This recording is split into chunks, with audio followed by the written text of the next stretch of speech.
Now we will study administration of Bahmani kingdom. एक बहुत important question है जो कॉमनली पूछा जाता है एग्जाम्स में कि what describe the administration of the Bahmani kingdom. So आप आंसर में से लिख सकते हैं the king was a supreme authority, he was assisted by वजीर इन एडमिनिस्ट्रेशन। कौन असिस्ट करता था, किससे असिस्ट होते थे वो? वजीर उनको एडमिनिस्ट्रेट करते थे। The empire was divided two provinces for efficient governance, each provinces was ruled by governor. तो एम्पायर जो था वो डिवाइडेड कैसे में होता, प्रोविंसेस में था, और वो गवर्नर के थ्रू रूल करा जाता था। Governor has wide power and were responsible for collecting revenue, maintaining law and order, sending a part of revenue to the king. है ना? तो क्या होता था कि गवर्नर के पास पावर होती थी कि वो रेवेन्यू कलेक्ट करते थे, लाइक टैक्सेस कलेक्ट करते थे, या कोई भी चार्ज हो तो वो कलेक्ट करते थे, मेंटेन करते थे लॉ एंड ऑर्डर को, और रेवेन्यू किस तक पहुंचाना, किंग तक पहुंचाना।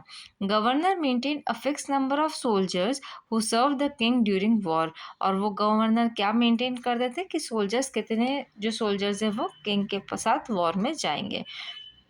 Persian and Arabic were the official language of the court and administration. तो ये भी एक कॉमन क्वेश्चन होता है कि which language were official language of the court. तो कौन कौन सी थी? Persian and the Arabic language are the official language. ये एक शॉर्ट नोट आ सकता है, ठीक है। Now architecture of the Bahmani kingdom. अब आर्किटेक्चर कैसा था? Bahmani rulers were great पेट्रॉन्स of architecture and culture. They built mosque, मदरसास, लाइब्रेरी, पैलेसेस एंड फोर्ट। क्या क्या बनाया उन्होंने? मॉस्क, मदरसा, libraries, palaces and forts. Okay, now important buildings कौन कौन सी थी? First Jama Masjid, second Chand Minar, third मदरसा of Mohammad Gawan Bidar, Jama Masjid, tomb of Mohammad Gawan and Daulatabad fort.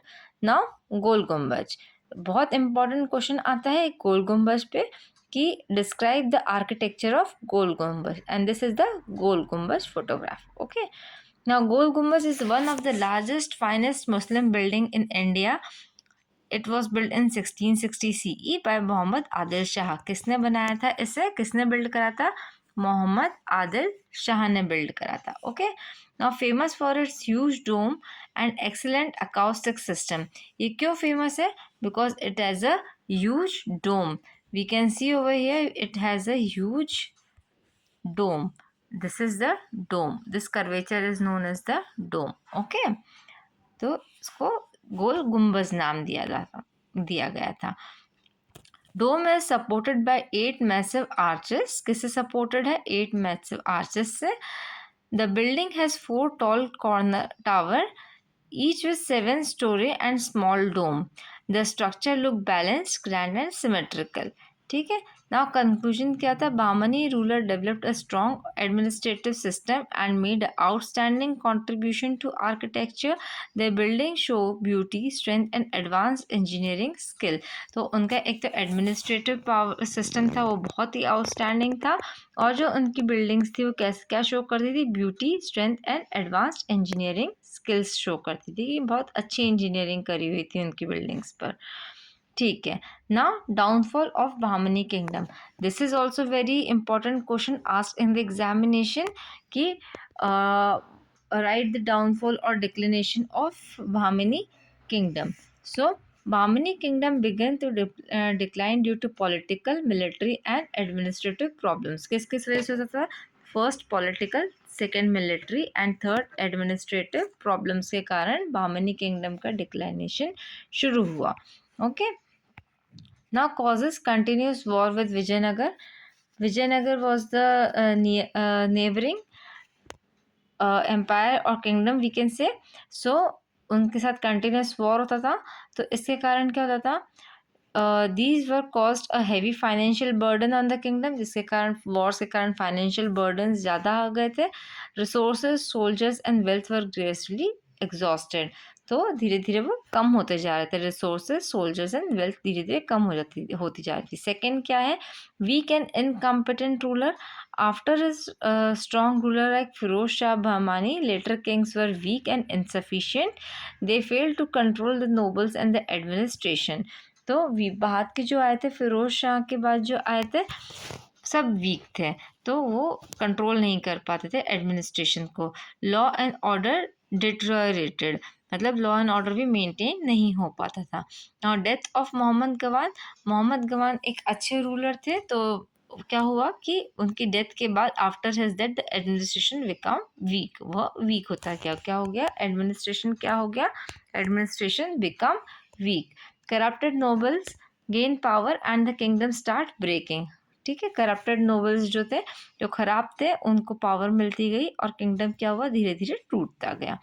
Internal conflicts among nobles, there were constant fight between noble groups, मतलब कि बीच आपस में आपसी लड़ाई झगड़े ज़्यादा होने लग गए, जिससे कि यूनिटी और स्टेबिलिटी किंगडम की ख़त्म होती गई.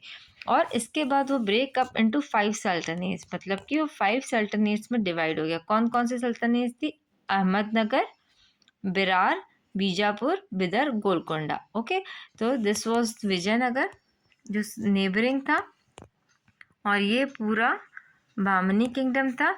ये लेटर डेथ के बाद, मोहम्मद गवन की डेथ के बाद ये 5 सल्तनेट्स में डिवाइड हो गया. दैट इज़ बिरार, Ahmednagar, Bidar, Golconda and Bijapur.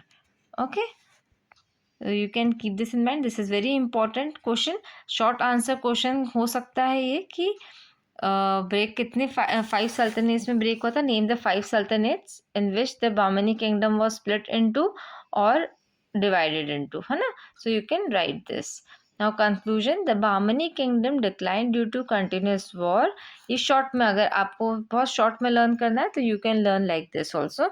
The Bahmani kingdom decline due to continuous war, weak ruler, internal conflicts and the loss of strong leadership. After Muhammad Gaban, by 1527 CE, it finally broke into 5 independent sultanates, है ना. तो ये भी आप answer में, एक short answer में लिख सकते हैं. Okay, now in the next video we will be studying we will be solving question answers of the test book. अगर आप ये सारे वीडियोस जो part 1, part 2, part 3, part 4 and part 5 जो प्लेलिस्ट में हैं, आप जाकर वहाँ देख सकते हैं. और आप जब सारे वीडियोस देख लेंगे तो आपको टेक्स्ट बुक के जो आंसर्स है सॉल्व करना बहुत इजी हो जाएगा. So please watch the videos and if you like the content please subscribe and share, and please do watch the videos for your good learning.